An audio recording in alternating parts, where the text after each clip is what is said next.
नमस्कार, good morning. आज 2 अक्टूबर है और गांधी जयंती होने के साथ साथ सिनेमा के लिहाज से एक और बहुत बहुत महत्वपूर्ण दिन है।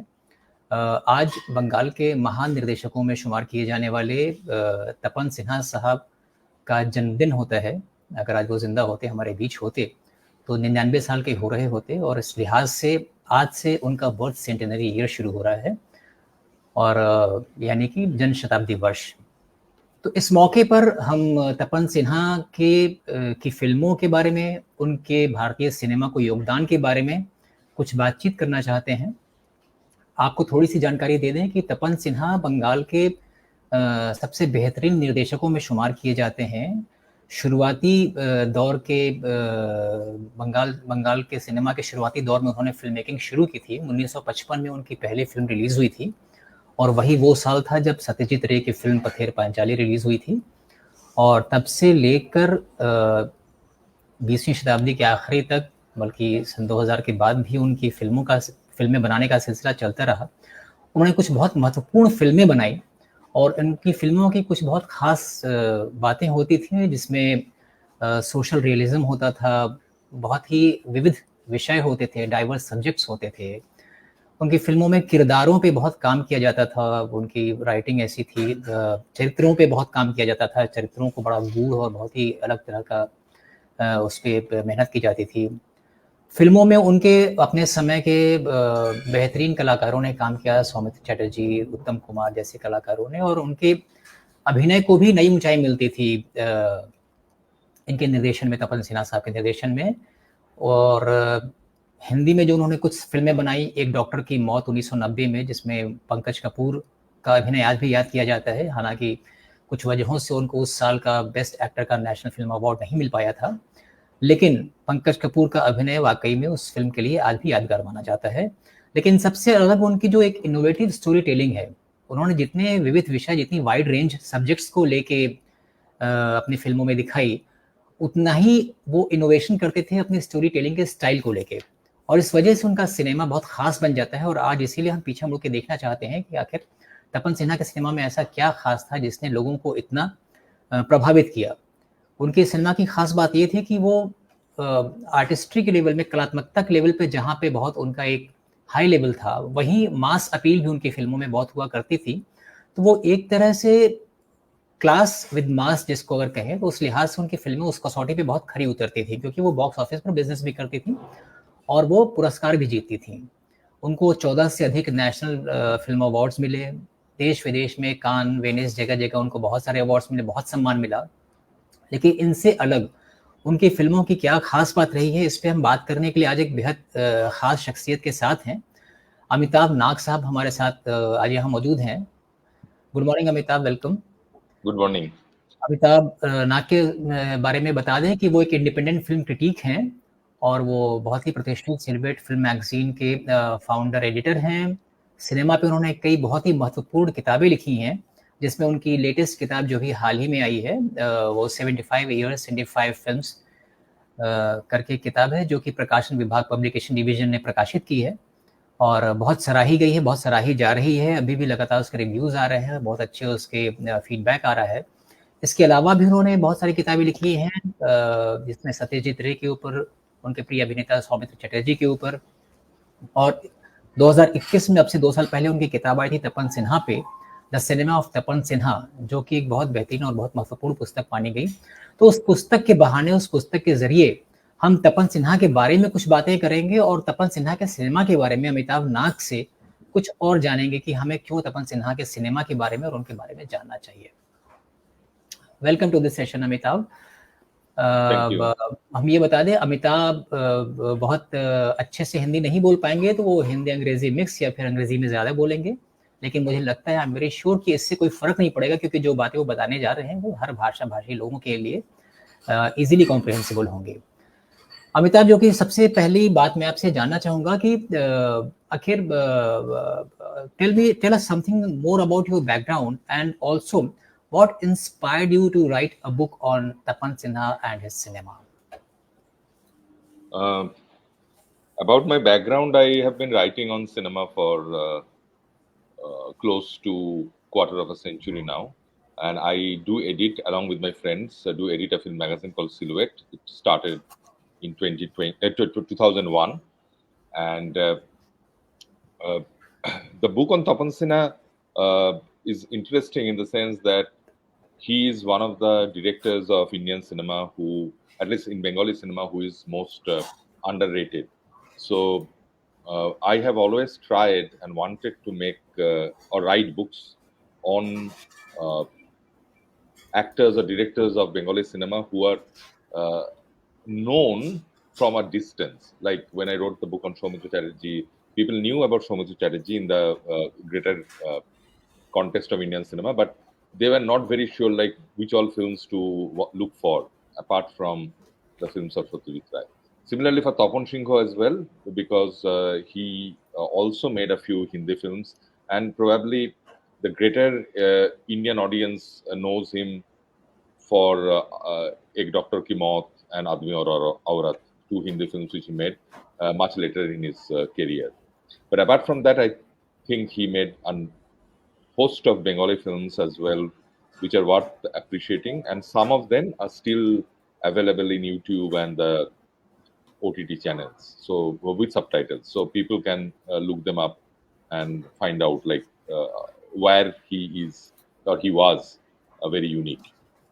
So my purpose was like bringing different so when I wrote the book on Satyajit Ray's heroes and heroines, it was the same purpose. The purpose was that write about Bengali actors and actresses whom the greater Indian audience actually doesn't know. They may have seen them in some pictures or some films or some photographs, but they don't necessarily know who they are and what is the importance of them in the context of Indian cinema as such. So that is the purpose of me writing books on Bengali artists in cinema. So, how would you describe Tapan Sinha's unique filmmaking style and thematic preferences? So Tapan Sinha, if you look at his career, his cinematic career, which as you said at the beginning, it was from 1955 till 2000. I think 2000 Anokhi Moti was his last film, officially made film, which was released I think in the same year or so. A couple of, I think one film which is called the Daughters of the Century, which was released later on, but made in 1996, 97 sometime, during the, I think the late 90s. But mostly during this almost 5 decades or 4.5 decades of film direction, he changed his style a few times. Now, all great filmmakers, all great artists, we know that they adopt and new styles and adapt with the changing times, right? So that is what marks out one director or one artist from someone else. So that is where Tapan Sinha comes across as a very sensitive, culturally sensitive, and socially sensitive filmmaker. So he started off with a very classical style in the sense that he relied more on literature, films which were made from literary texts like Kabuliwala is one, or Khudito Pashan, both based on Tagore stories, and there are many more. But as he went along, like in the 70s, in the late 60s and early 70s, the situation in Calcutta was very different. It was different from now, and it was different from the rest of the country at that point in time as well. So we had this Naxalite movement, and the streets of the city were full of unrest. Now we know that there were the Calcutta trilogies of Satyajit Ray, and we know that there are Calcutta trilogies of Mrinal Sen, but we don't necessarily know that there was also a Calcutta trilogy by Tapan Sinha. So he started off in a very classical mold with classical literature, but he quickly went to a different style of filmmaking where essentially the content of his those films were from the day-to-day lives, the day-to-day events which were coming up on the newspapers. So then he was writing his own stories. So that is the shift which he could make, and he could make that shift only because he was a very thoughtful and capable filmmaker. Otherwise, it is not very easy. The reason is, if we look at some of the other filmmakers of Bangla cinema with whom he is constantly bracketed with, like Ajoy Kaur and Ashit Sen and Torun Majumdar, you will find that the difference between Tapan Sinha and these three. Now, Ashit Sen, I think Hindi cinema viewers know him through a lot of films which he made in the early 70s, late 60s, early 70s, films like Mamta, Safar with Rajesh Khanna. So these are the Yeah. films which made him popular among the Hindi-speaking audience as well. But Ajoy Kaur and Torun Majumdar didn't make, I think, maybe one or two, but not significant enough in Hindi cinema. But the difference is that they were still relying. They were all very eminent filmmakers. Please have no mistake on that. But the choice of subjects limits their creativity in a sense. So they were always reliant on the classical literature. So if in 1971 I am making a film on a story about a, say, sort of a very sensitive love affair based on a Tagore story, if I am a good director, then I will still make a good film. But my social consciousness is not getting reflected. So that is where Tapan Sinha differs from many others, unfortunately, with whom he constantly got bracketed with. Because in Bengali cinema, the critics who were there at the time, they made it a point that it will be only Satyajit Ray, Ritwik Ghatak, and Mrinal Sen. So it's the three of them who hold the topmost position as such. So there is no space for Tapan Sinha in that. But to me, he falls somewhere in between this this Satyajit Ray, this trio, and the other filmmakers. Wonderful. So, in a way, he was a connecting link between the cinema of masses and cinema of classes. So, Right, and even if you look at his closest match in the Hindi cinema, there are two people who are the closest match. yeah, that would be interesting One to know. was, sorry. That would be interesting to know. Yeah, Yeah, so tell me. one was, but in terms of the significance Yeah, about the masses and the classes, the one which you very aptly uh, said. So one is Bimal Roy. Bimal Roy is the one with whom true. he was in New Theatre Studio before he moved to Bombay. So Tapan Sinha started his career in New Theatre Studio as well. So he saw Bimal Roy from close quarters. But Bimal Roy left for Bombay in 1950, if I am not wrong, and started making films in Bombay after that. So Bimal Roy was one, but Bimal Roy passed away at a very relatively young age. So he didn't make that many number of films for that many number of years, right? So that was Bimal Roy was one. The other was his friend in New Theatres times, who also went with Bimal Roy to Bombay, who is Rishikesh Mukherjee. So if you see, these two directors were in temperament closest to Tapan Sinha. But even will make a very bold statement. Even between the three, Tapan Sinha stands out simply because Bimal Roy didn't get that much chance. He worked for a very short span of time in Hindi cinema. He made a couple of good films in Bangla cinema as well, called Udayer Pathe and others, but mostly in Hindi cinema he will be remembered for. And there, the span is very less. It's a decade or so.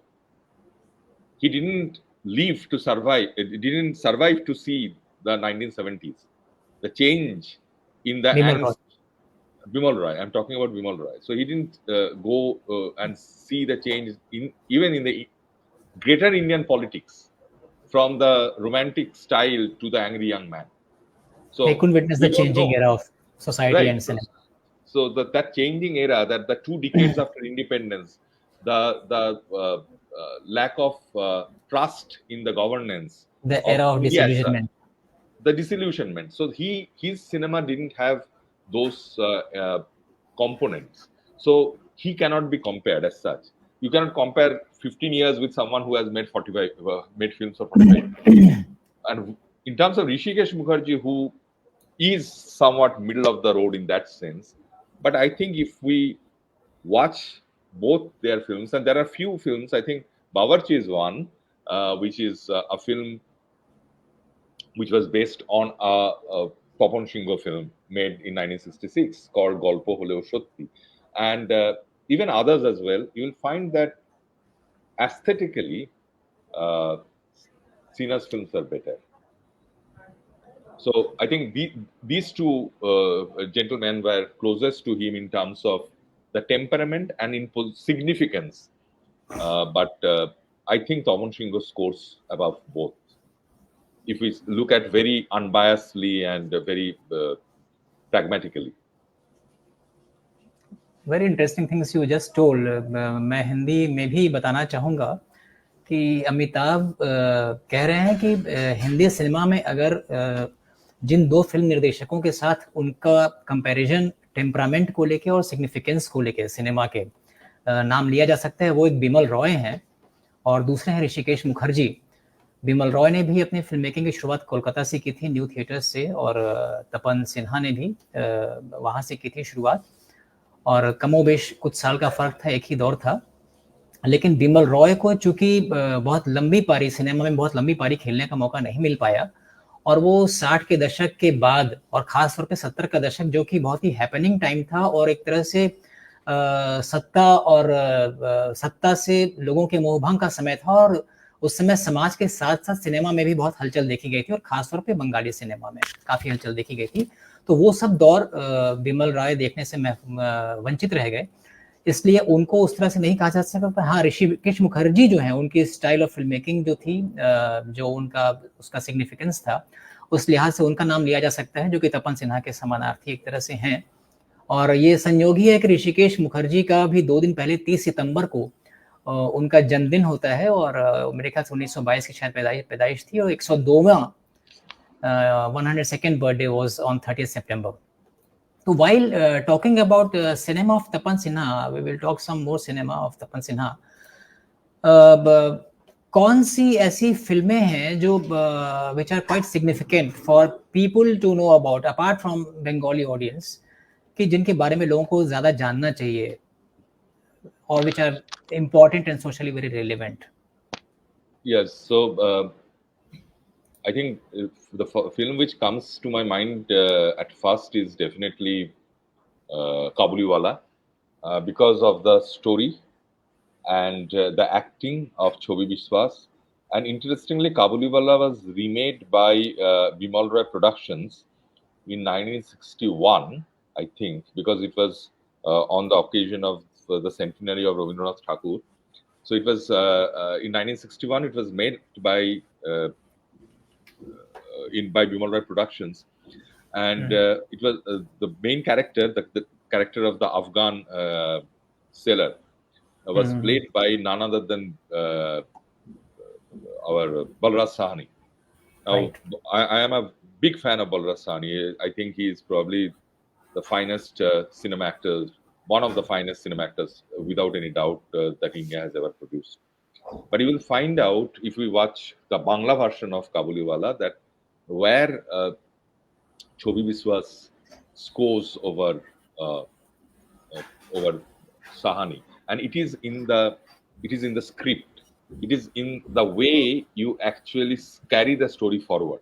Apart from the acting, but generally, if we just digress a bit, a good acting from a not so good acting in a particular film does not necessarily depend on the capability of the director. The actor, right?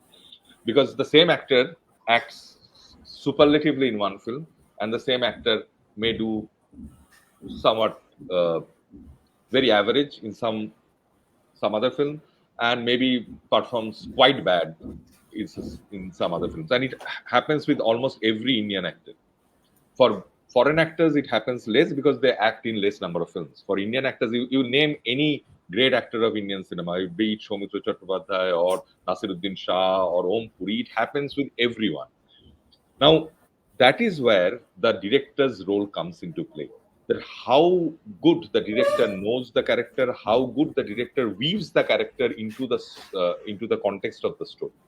So Kabuliwala is one, definitely, for the story, for Chobi Biswas's acting, and it also won an award in Berlin for the best music by Ravi Shankar. After that, I think there are two films, and I'm specifically mentioning these two films not only because they are great, but also because they both of them have uh, corresponding Hindi versions as well. So one is called Jyotugriho, which has Uttam Kumar in the lead, and the corresponding Hindi film, not exactly but somewhat similar storyline, uh, was Gulzar's Ijazat. So that is one. The third one, I think, is, as I already mentioned, Golpo Holo Shotti, whose Hindi version is Bawarchi. And you will find that the difference in terms of how the story takes forward this idea about a man who can be anyone. He is not a hero. And in Hindi cinema, you have Rajesh Khanna, who was a hero. So whenever he comes, you know that there is something heroic which is going to happen. But in the Bengali cinema by Tapan Sinha, the actor who played the role was Robi Ghosh. So Robi Ghosh is a very powerful comedy actor, and he plays this role. So automatically he breaks this idea about the hero saving the lives of many. Right? The Is common. Ravi Ghosh the same who acted in Hirak Raja Deshe? Yes, he is the same who acted in Hirok Rajat Deshe. He is the person who played Bagha in Gupi Gain Bagha Bain by Kupigan Bhagavan. yes, by Shotyajit Ray. So he's a fantastic actor, and he acted in this one.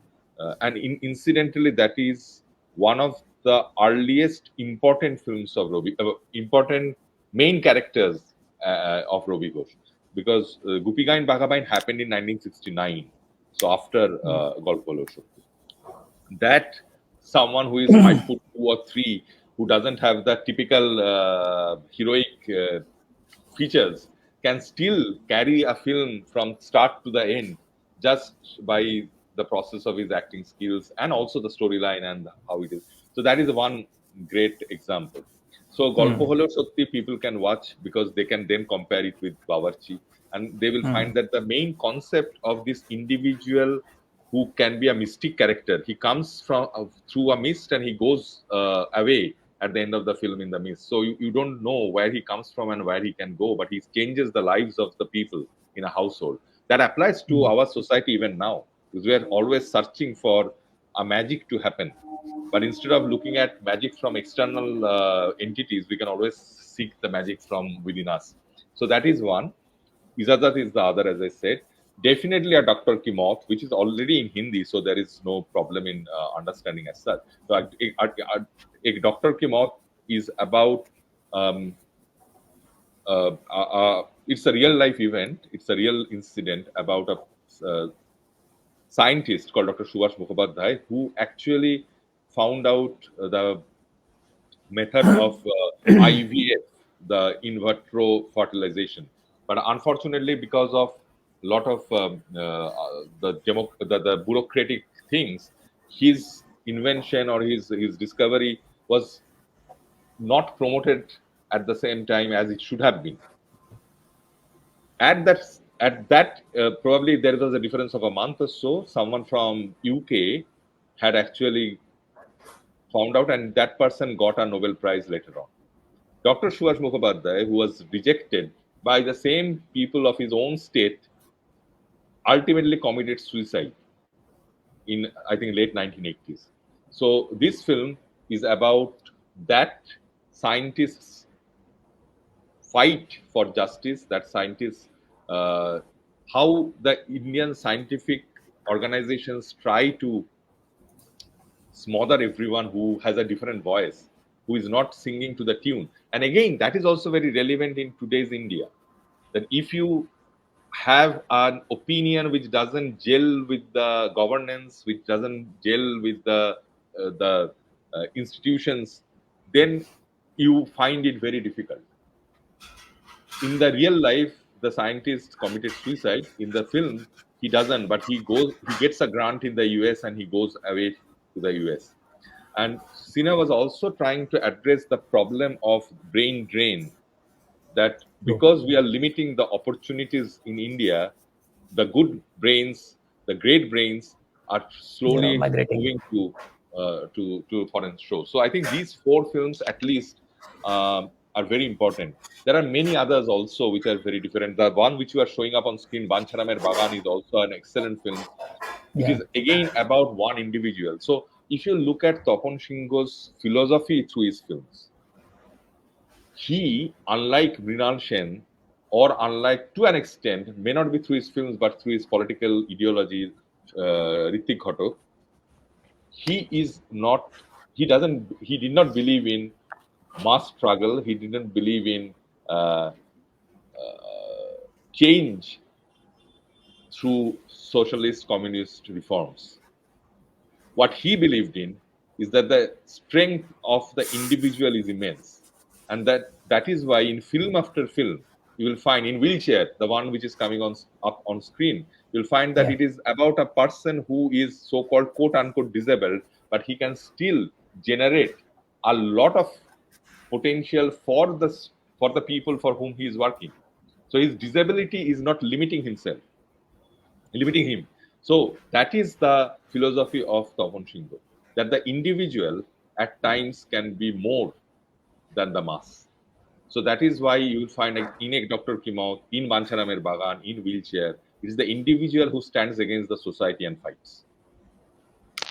बहुत अच्छी बात आपने बताई। एक तो हम अमिताभ ने 2-3 बातें बताई कि हमने पूछा सर कुछ महत्वपूर्ण फ़िल्में उनकी कौन-सी हैं जिनको ज़रूर देखना चाहिए। तो सबसे पहले उन्होंने काबुलीवाला का नाम लिया जो रवींद्रनाथ ठाकुर की कहानी पर आधारित है। 1957 में इस पे फ़िल्म बनाई थी तपन सिन्हा ने, जो कि उनकी दूसरी फ़िल्म थी। Am I right Amitabh? No, I think it's the third film. Yes.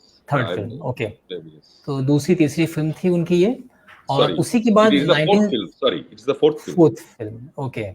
1961 में बिमल रॉय ने काबुलीवाला पे एक फ़िल्म प्रोड्यूस की हिंदी में, जिसमें जो कि बहुत ही मकबूल हुई थी, बहुत मशहूर हुई थी, जिसमें बलराज साहनी ने इसमें मुख्य किरदार निभाया था। उसको हेमंत गुप्ता ने डायरेक्ट किया था। राइट। और उसके 4 साल पहले तपन सिन्हा ने इसमें बंगला में फ़िल्म बनाई थी, जिसमें छवि विश्वास की एक्टिंग की अभी अमिताभ नाग बहुत तारीफ कर रहे थे कि वो अद्भुत उन्होंने काम किया था। बलराज साहनी एक बेहतरीन अभिनेता थे और हिंदी सिनेमा के, क्या भारतीय सिनेमा के बेहतरीन अभिनेता थे। लेकिन उनका कहना है कि 1957 की तपन सिन्हा की फ़िल्म काबुलीवाला में छवि विश्वास की एक्टिंग को ज़रूर देखा जाना चाहिए, उनकी एक्टिंग की खातिर देखा जाना चाहिए। इसके अलावा एक डॉक्टर की मौत का वो ज़िक्र कर रहे हैं, जो कि एक बहुत ही महत्वपूर्ण फ़िल्म है, जो कि बहुत महत्वपूर्ण सामाजिक विषय पे बनी हुई फ़िल्म है। अभी उन्होंने व्हीलचेयर एक फ़िल्म थी उसका ज़िक्र किया।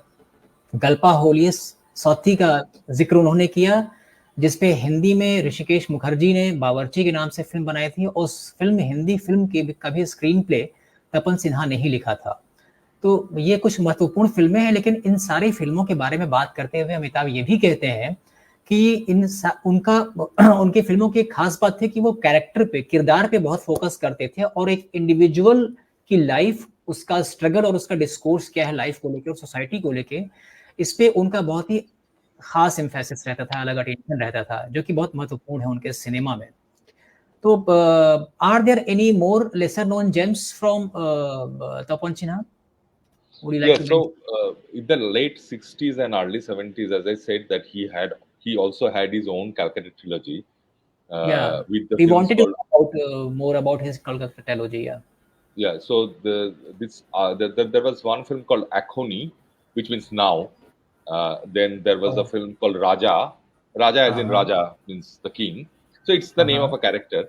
And there was another film called Apon Jon, which means your own people in Bengali. But Apon Jon, if I'm not wrong, was remade by him only in Hindi, called Andaz Apna Apna. Sorry, not Andaz Apna Apna. Andaz, I think. I'm just trying to figure out the Hindi Zindagi film. Zindagi. Sorry, Zindagi. Sorry, Zindagi with Vaida Rahman and Sunil In Dutt. 1972 probably, or 74. Yeah. Sorry, no. I'm mistaken. Zindagi was a different film, but the film which was Apon Jon was made probably by Gulzar. Gulzar's first film. That was Gulzar's first film. Mere Apne. Meena Kumari. Meena Kumari was in the main role. Right. Sorry. I made a mistake. So it was not his own. It was made by Gulzar as. Then that is another one which people can watch, because you will find that again there is a difference. Meena Kumari being Meena Kumari and Chaya Devi being Chaya Devi. So there is a distinction.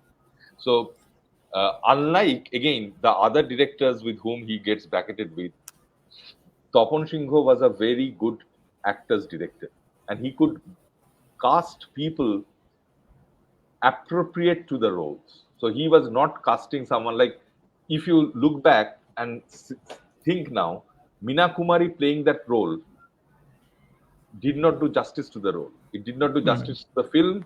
You can use Meena Kumari's name, but that is where your mainstream instincts come into play. Whenever you think in a mainstream way, you think that bringing in big stars, and within the big stars, someone who is a good actor or a good actress will sell your film through. But that doesn't happen. And these are the examples of that. Rajesh Khanna cannot bail out Bawarchi.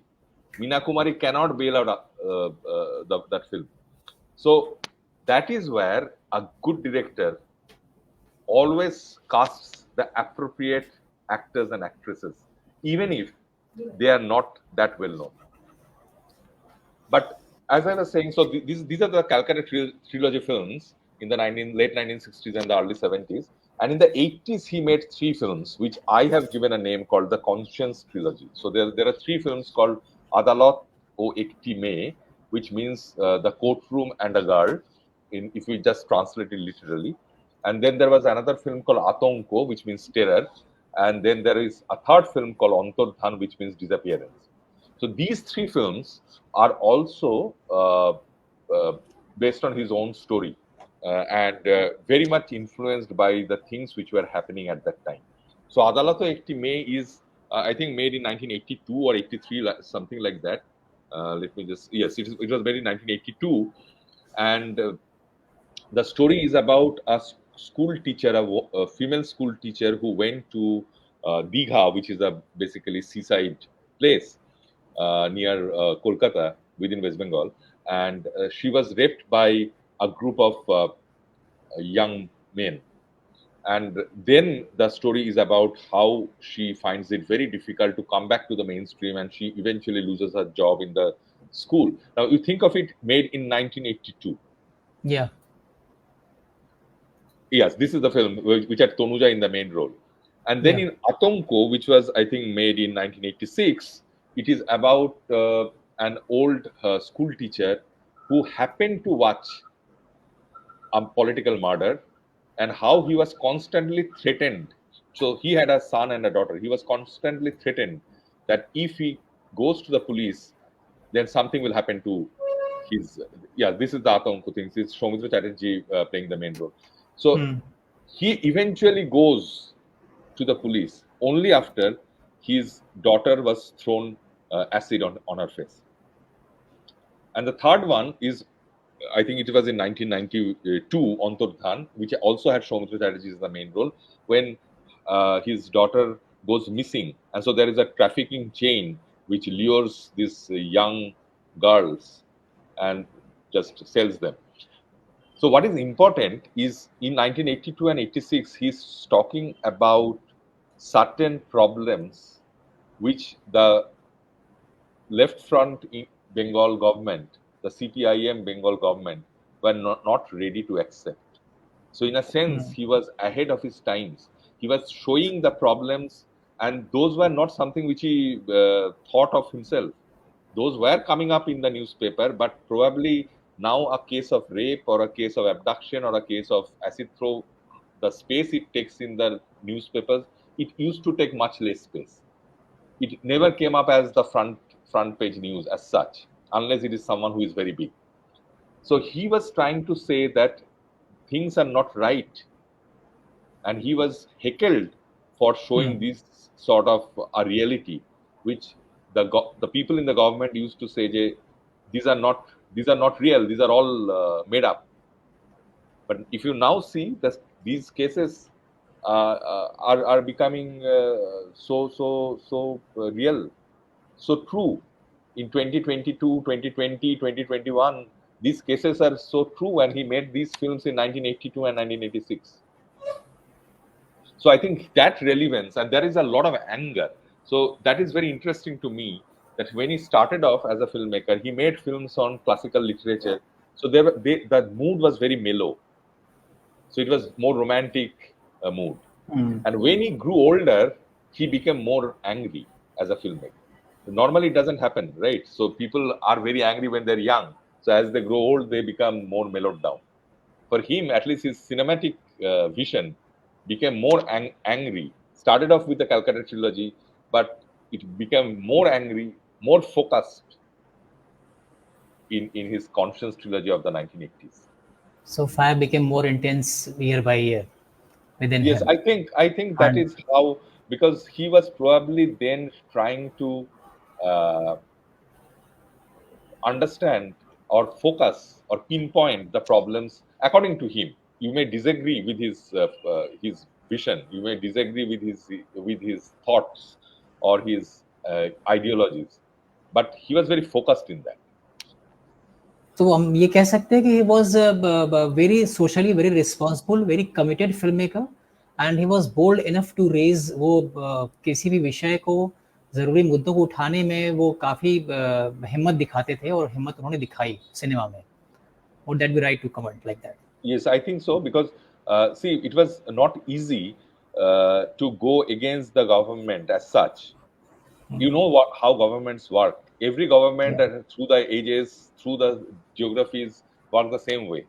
It's their true. way, or there is no other way. So his films were stalled from being exhibited. They were stalled from getting the censor certificates easily. So he ran into a lot of problems, and probably that is one of the reasons which I think why he was forgotten so easily and so quickly. One more thing I would like to ask, Tapan Sinha worked with two of the finest actors of Bengali cinema, Uttam Kumar and Soumitra Chatterjee. So, would you shed some light on his working relationship, his collaboration with these two actors, or would you like to mention some anecdotes about their working relationship and all? Yeah, see, Uttam Kumar is the biggest star by a mile. So there is no one even close to the stardom which Uttam Kumar had. Uh, at least to me, and I think to many others as well. At least in my generation, or people above 40. I don't know about the younger generation. Probably they don't spend much time in black and white films, so that is a different thing altogether. But to my generation, Uttam Kumar is the biggest star and an exceedingly great actor. Now there are others whom we can mention who are big stars, but probably we cannot say the same thing about their acting. Rajesh Khanna is a point in case here, but in his second film, Upohar, he casted Uttam Kumar in a role, and it was not a typical hero sort of thing. Now, this was made, I think, in 1956. Let me just Yeah, confirm once. Upahar So was this 1955, I think. 1955. So Yeah. 1955, he made this film where Uttam Kumar is sort of a side character, very important, but sort of a side character. Now, why I am saying this is, in 1955, no Bengali director could think of having Uttam Kumar in the film and not giving the main character to him. So the point is that Tapan Sinha's idea about the characters is so strong, and that is the reason very few times, maybe few times he failed. He probably casted someone who was not good, but in most of the cases, he always casted people appropriate to the role, and that is precisely because he had that idea, that strength of the script and his idea about it. But the main thing, when you just mentioned about Uttam Kumar and Soumitra Chattopadhyay in conjunction, they both acted in the 1961 film called Jinder Bondi, which is an Bangla adaptation of the English novel The Prisoner of Zenda, and that is again that also shows his ability to cast the right people in the right role, because that is the first time when Soumitra Chattopadhyay was casted as a villain, and a strapping villain at it, and Uttam Kumar played a double role. So that is again a very important film. That is a film which is available in YouTube. I don't remember whether it has subtitles or not, but that is again a worth viewing film because it's made It's a very well made one, a bit lengthy, I think, but it had music by Ali Akbar, and fantastic music as well. He also made the film which I referred to as the original version of Jyotugriho of sorts. It's called of Izazat, is Jyotugriho, and that is the, I think, the only other film which he had with Uttam Kumar. So Uttam Kumar again played fantastically in Jyotugriho. I think the importance of Tapan Sinha in terms of handling these actors is because he gave them the roles which they would do the best. He also, as I said, took risks in the sense that he casted Soumitra Chattopadhyay in 1961 in a villain role when the films which he had acted in before that were mostly Opu and the other Satyajit Ray films, which were romantic films, but the character was very soft. And to cast that type of a profile to a strapping villain is again a risk which he had taken, and it was successful. So he had faith in his actors, and they responded to his instructions that well. So I think he went into a spat with Uttam Kumar later on, and that is the reason why Uttam Kumar was supposed to play the main character in one of the characters in Banchara Mere Bagan, not the main character, one of the important characters in Banchara Mere Bagan, but he did not.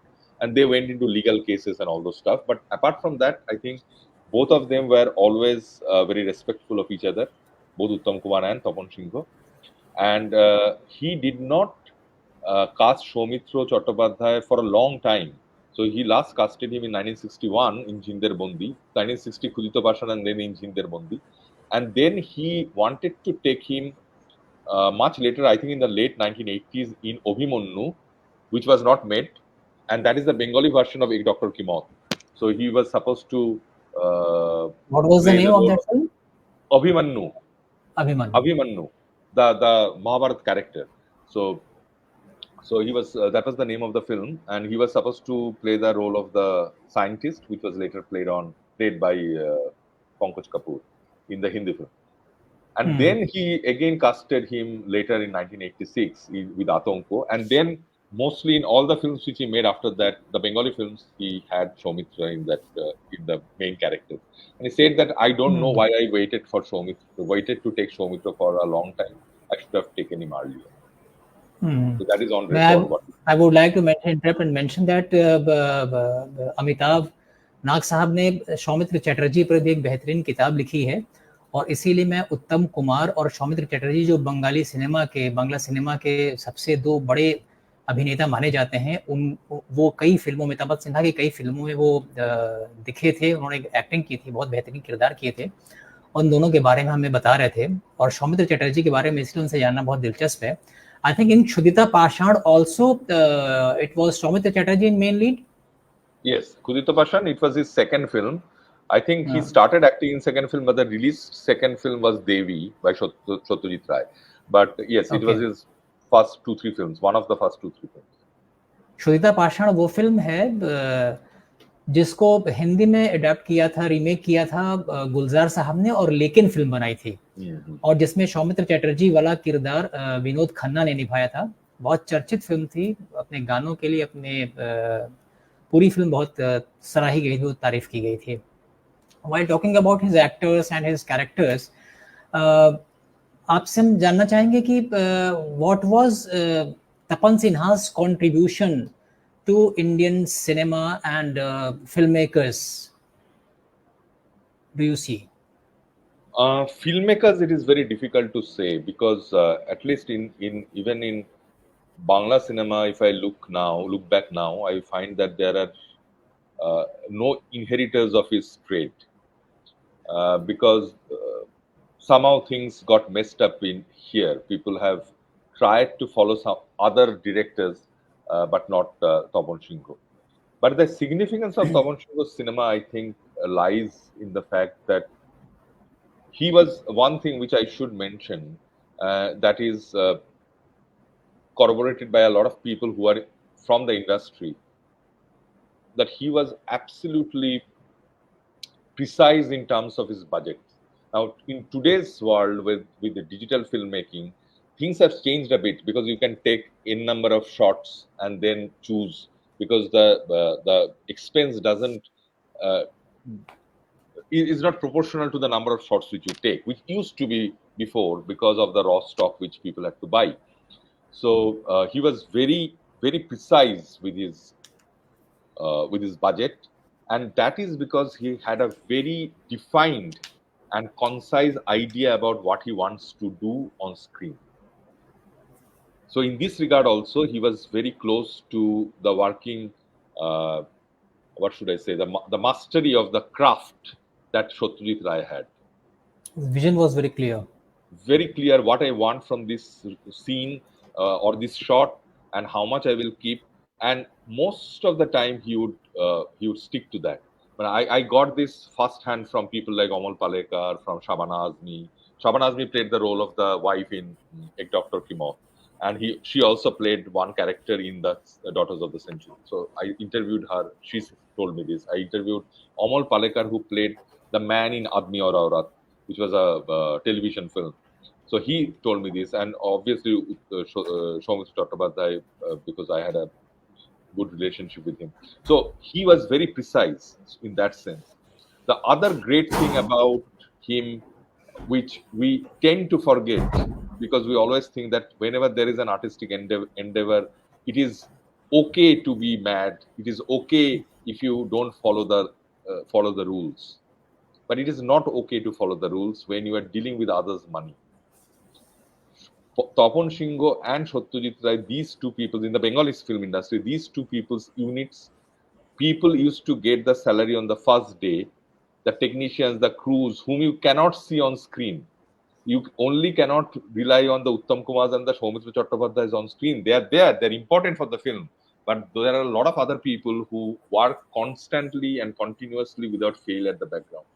And I have known it from very reliable sources that these two filmmakers, they used to pay their crew and technicians right on the first day of the month without any fail. So these are the important characteristics of an individual. Only if you track these characteristics of an individual, you can go to his or her creative pursuits, right? It's not always that those are two different in silo things. They're related in a sense. So I think significance wise, the art of storytelling in cinema is something which people could have followed him or could have analyzed his cinema. His greatness was his strength was his ability to create the short uh, stories and mingle them with the actual text. Say, for example, if you look at Kabuliwala, the main story is a few pages by Rabindranath Tagore. Now, how can you make that 2.5 hour film? So you have to have many subplots, right? So when you create these subplots, those have to mix well with the actual story. Otherwise, they will look like they're sticking out. So I think that is where he was very good, because he could write well. Other thing which people tend to forget, he was he had a very good ear for music. He got it from his both his parents. So his father and his mother both were very good musically in that sense. So he wrote his lyrics in his films, and he could give music to his films. The problem we have here is that we always tend to compare everyone and everything with Satyajit Ray. Now, that is the biggest problem. But if we don't fall into that trap, then we'll find that Tapan Sinha wrote his own stories, at least the later films. He had his own social context, his analytical insights into the problems of the reality. He wrote his own songs in many cases, and he gave music to his films. So he was a very complete artist in that sense. And the other Wonderful. thing is that apart from a few cases like this trilogy, which I have coined the names, the Calcutta trilogy and the Conscience trilogy, his films, the content of his films, or the story, the basic story of his films, changed one after the other. So no consecutive two films looked similar. So that is also something which is very Yeah. important, and he got this from his appreciation for Hollywood films, because he told he had written that if you look at Billy Wilder or any of those golden era Hollywood filmmakers, you'll find that they make films like a thriller once, and then a social film, then a family drama. So a filmmaker can make different genres of film. So he was captivated by that idea and wanted to make in Bangla cinema also films which are different. And that is why you will find a Kabuliwala, and then you will find a Kurito Pashan, then you will find a Jinder Bundi, and then you find a Golpo Holo Sotti, and also the Apun Jones and the Doctor Ki Maut, which are very different. So I think diversity That's very yes. So diversity diverse is subjects and innovative storytelling. That was one of the the biggest features of his aspects of his filmmaking. innovative storytelling, and also changing, adapting. Every other film is different from the previous one. That's Yes, what but we if noticed you about his. look at decade after decade, you will find that his temperament also changed. So he adapted to the changes. Did you notice while studying his films? Did you notice any recurring style or any favorite style which appears in his films? कोई खास style जो उनकी बार बार फिल्में देखती है जिसको जो which characterizes him, जो No, उनकी खास yes, स्टाइल that's हो. right. I think two things stand out. One is the musicality of his films. So the musicality of his films, by musicality I mean that because music was very close to him, he was very music oriented. So in his later films, when he's talking about the crisis situations, like Doctor Ki Maut or Adalat Ki Maut or Atonko, music is the one which takes the story forward. Musicality is the one which takes the forward. It is not about a song. What I'm trying to say, it's not about a song which is being played. It is the musicality of his film which takes the story forward. So it is two layered. One is the angst, the anger, the on the surface reality of it, and then there is a rhythmic musicality which takes the story forward. So that is one signature which I find which is there. Not the classic literary films, because they were more or less he followed the main story of the writer. But for the ones where he wrote the story, like on the like the reality of the day, in those cases, because he believed in this idea about the individual over the mass, and that individual should win or should triumph. There is a tendency of not having an open end. There is a tendency of making a conclusion which is towards the positive. Now that itself can be a bit negative. You can look at it as a bit negative, like in Adalat Iftimeb or in Atonko. There were criticisms about being a closed, happy ending sort of thing. But if you look slightly differently, you will find that most of the cases, it is not a happy resolution of the problem. It is not a happy resolution of the problem. It is just that the characters are finding their ways to cope up with it. So there is a difference. So when, say for example, in Atonko, when the daughter gets acid attack, it's not that she goes back to life. She cannot go back to life as before. But she and her father, at this point in time, know what is there in the future, and they're looking at the future. So that this is where the critics have most of the times gone wrong with Tapan Sinha cinema's analysis. It's not a happy ending. It's just that you know what lies in future, and you accept that. You may not be happy, but you don't have any other option, right? So that is, I think, another one, another thing which is very significant, not only for filmmakers who want to make films, but also as individuals. Like we have to accept the situation where we are and then take it forward.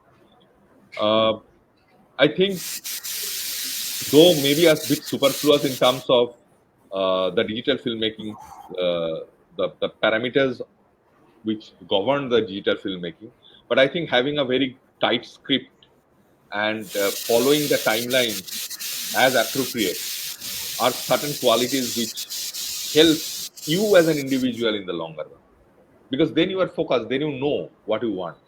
It is very good to hear there are a lot of filmmakers who are very innovative, who improvise a lot, but they may be exceptions. They may still find rules within the madness, but most others, believe me, are not like that. So it is better that if it is something which is written and you follow that, then you will at least go closer to what you want to achieve. Instead of someone like Mrinal Sen. Mrinal Sen probably had that ability, but many others will not have that ability to improvise on the spot and still come out with something which is great. So in a way, his cinema describes the essence of life in his own way, focusing and highlighting the power of individual despite paying the price of it, and that he highlights that is the essence of life, that is the way of life. We have to pay the expense of the decisions we are taking, but we have to keep fighting and we have to keep moving. Was that the essence of his Yes, films? I Am I think right? so. Yeah, specifically in the Yeah. later films which he had, like even in Bancharam and Bagan, if you watch it, you'll find that this is that very old man, the man whose face was there on the poster. This is a very old Yeah. man who was actually guarding a bagan, means a garden. So he was guarding a garden, which was owned. Yeah, this is the man, and the one which is who is at the background with the red this thing. So that is the zamindar. So that is the character which was to be played by Uttam Kumar, which did not happen. So this Jamindar was trying to vacate this person from this plot, and this man was actually not dying. He was refusing to die because the moment he will die, that land will be taken by the zamindar. So again, this a man who is refusing to die when the zamindar wants him to die is actually a symbolic thing. It's not about the physical death of this person. It is about the death of this idea, the death of this dream, and that he will not buckle under the pressure. Yeah. So we are just moving towards end. But before, I had thought to ask something about Macharam Ramer Bagan only. But I just noticed a question from Antrananda Mondal. She's saying very interesting point about Tapan Sinha, moving from mellow films to angry films, when usually it is the reverse for directors.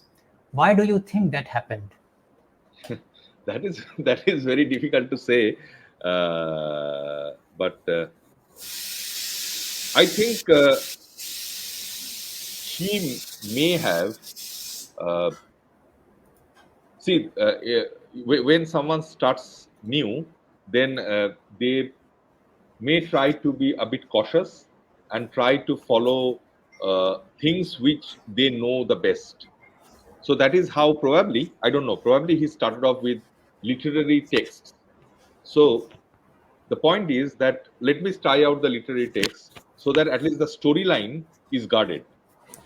So the storyline is by Rabindranath Tagore or Tara Shankar or Vibhuti Bhushan or someone who is a well-known writer. So the story has its own strength, and then let me try out how I can make a good film out of it. But as time went on, when he had actually understood how far he can go as a filmmaker, so after the first 5, 6 films, you know how much you can go, right? You cannot probably go beyond a certain limit because you don't have it in you, or you may try different things. So I think that is when he thought that now that he knows the craft of filmmaking, so he will add his own elements. He will be writing his own stories. As if you compare it with Mrinal Sen, say for example, Mrinal Sen more or less started off with his own stories right from his first film. Maybe a few which he borrowed from someone, but they are neither the stories nor those writers were very significant writers in Bangla literature. Whereas Satyajit Ray started off in the similar way, like Tapan Sinha. Like he started off with Pather Panchali, which is a legendary literary text by Vibhuti Bhushan. So he also probably had the same idea. Like, let me just find out because this is a new medium. But the difference between Satyajit Ray and Tapan Sinha is that Tapan Sinha actually had a training on cinema before joining films. So he went to Pinewood Studio in London. had some training there. But before that and after that, he was working with new theaters. So he had a practical training, and he also had a training in foreign shows. But if you look back at Satyajit Ray didn't have any training as such. So probably that is the reason why they wanted to play it safe in the initial phases and then experiment with their own capacities as they grew older. I don't know. That is what I think. So before ending the session, I just wanted to end on a on a positive note. मैं उनकी जो film थी बाछा रामेर बागान, I have heard that Bacha Ram, the main character, was a कंजूस, a miser in the film it is shown. और that became so popular. वो इतना popular हुआ था कि लोग किसी भी कंजूस आदमी को बाछा राम कह के बुलाने लगे थे. Is it true in Bengali society? I don't know, maybe because I didn't hear this type of thing, but there was a different connotation about Bancharam, but that connotation was there even before Bancharam and Bagan, the film which came. Okay. So I don't think these are related as such, but it became a very, very big hit film. Commercially hit hit film. I think it was made in 1980 or something. So it was a very big hit at that time. It reinstated his importance as a, yes, it was made in 1980. So one similarity between Satyajit Ray and Tapan Sinha, the other similarity between Satyajit Ray and Tapan Sinha in terms of the temperament is also probably this, that they both made these Calcutta trilogy films in the 1970s, the early 1970s. So the last film was, for both of them, the last film was 1974-75. For Raja, for Tapan Sinha, and for Satyajit Ray, it was John Oronno, the middleman. So it was 74-75, that period. Now, if you look at both of them, it is that decade when they made profusely, they made children's films. So Tapan Sinha made Safed Haathi, and then he made in Hindi, and then in Bengali he made Shobuz Deeper Raja. And Satyajit Ray made these Feluda films in 1970s. So I have a feeling that both were very Gandhian in their philosophy. They were not avowed Marxists, like probably Mrinal Sen or Ritwik Ghatak. They were always for the people in that sense, but in terms of the ideology, they were more Gandhian, and you will make out from Satyajit Ray's films as well that he and Tapan Sinha both belong to the romantic classical mold as individuals.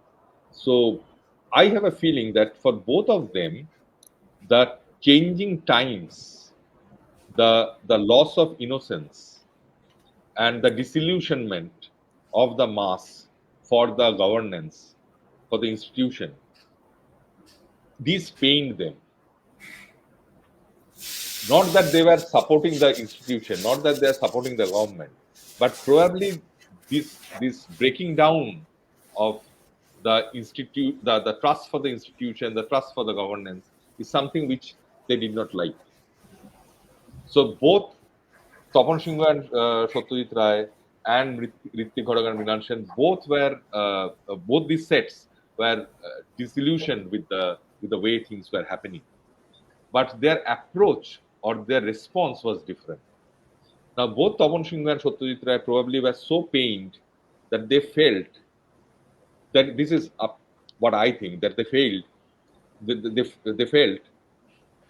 that the only hope is with the children. So if you look at their films, it is very ironical that right after the Calcutta trilogies, where they're blasting the governance, they're blasting the hypocrisy of the middle class. In all these three films each, they are actually blasting the hypocrisy of the middle class. And then they are going to make films for the children. To me, they probably want to go back to the roots and try to make films for them who will create a different future for the country. Something which we are lacking in the present times big way. Yes, and if you look at you asked this question I think sometime back. If you look at the prominent Indian filmmakers, apart from Satyajit Ray and Tapan Sinha, how many of them made films for children? We can count in one finger only. It will not go to the second finger. It is so less. You take up anyone, you name anyone. No one thought that it is important to make films for children. You can't think of any name from mainstream because nowadays it's not films, it's the projects are being made.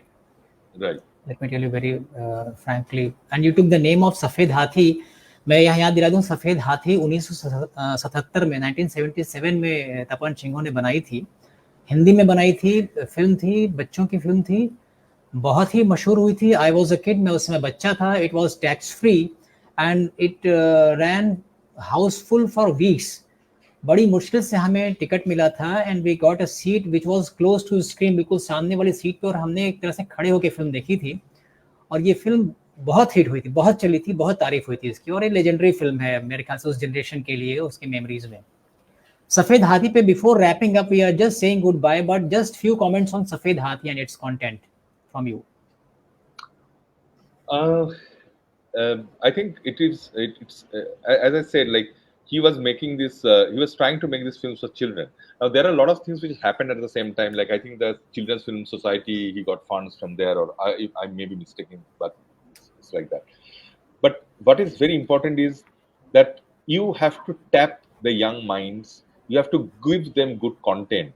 Now this is a time when these mobile phones and all those things were not there. So if you remember, because you said that you were a kid at that time, there was a 3D film called Chhota Chetan which came out more or less the same time. I think a few years after that. A few years after that. It was 80 years. Yeah. So Safed Haathi, and then he followed it up with something called Aaj Ka Robin Hood, which is also a Hindi film, and then Anokha Moti, which is his officially last film. So he was continuously trying to make films for the children and trying to basically bring out the innocence of them. And it is the innocence which only can save the world.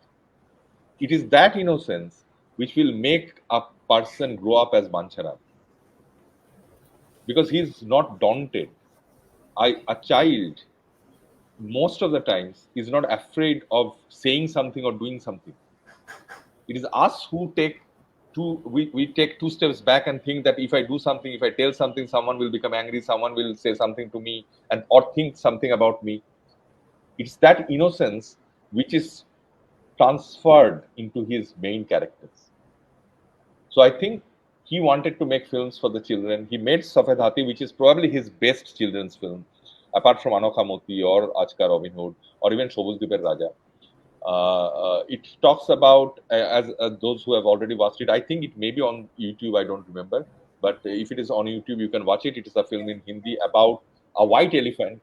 And again, that is also a symbolic thing about a white elephant, and it's about these jungles, and there is a sister and brother. Now that is very important also. Like in some of his films, there is this very deep bond between a sister-brother relationship. Now, and it's mostly that the sister is the elder sister. Now, if you read my book, or if you get to read about him, you will find out that he was at a very young age, he went to his elder sister's house and stayed there for quite a few years before he came to Calcutta for his undergraduate studies. So these personal references come into his cinema. I think it comes in everyone's cinema, but it's, in his case, it is his stay at his elder sister's house and that relationship between an elder sister and a younger brother that comes into a few films, including Safed Haathi. Beautiful. Thank you so much, Amitabh. Nag, it is the innocence that can save the world. वो मासूमियत है जो दुनिया को और इंसानियत को बचा सकती है. इस बात में तपन सिन्हा और उनके जनरेशन के कई फिल्मकारों का बहुत गहरा यकीन था, और यही बात उनके फिल्म के नैरेटिव में, उनके कैरेक्टर्स में दिखाई देती थी, जो उसको स्ट्रेंथ देती थी. इसी पॉजिटिव नोट के साथ और इसी उम्मीद के साथ कि आने वाली फिल्मों में हम तपन सिन्हा जैसे फिल्मकारों की लेगेसी को और ज़्यादा आगे फलता फूलता और बढ़ता हुआ देखेंगे। अमिताभ नाग, आपका बहुत बहुत शुक्रिया हमारे साथ इस चर्चा में शामिल होने के लिए। मुझे उम्मीद है कि जो लोग ये सेशन को देख रहे होंगे या जो आगे देखेंगे, उनको तपन सिन्हा के बहाने उनके सिनेमा के बारे में, उस दौर के बारे में और सिनेमा से जुड़ी कई बारीक चीज़ों को जानने और समझने में बहुत मदद मिलेगी। Thank you so much, have a good day.